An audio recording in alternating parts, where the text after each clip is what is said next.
And what you're hearing there is a 3-liter 6-cylinder turbo.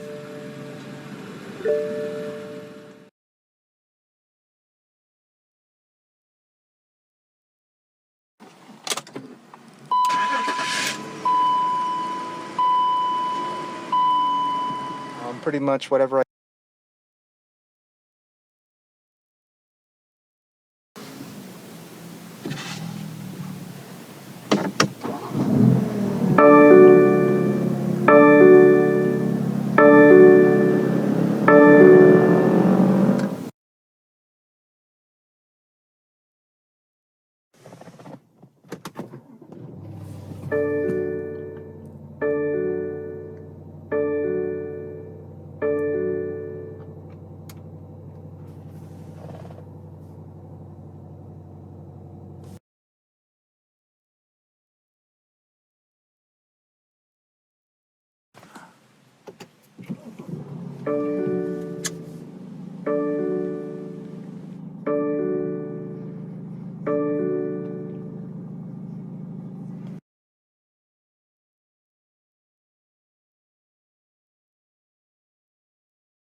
right there.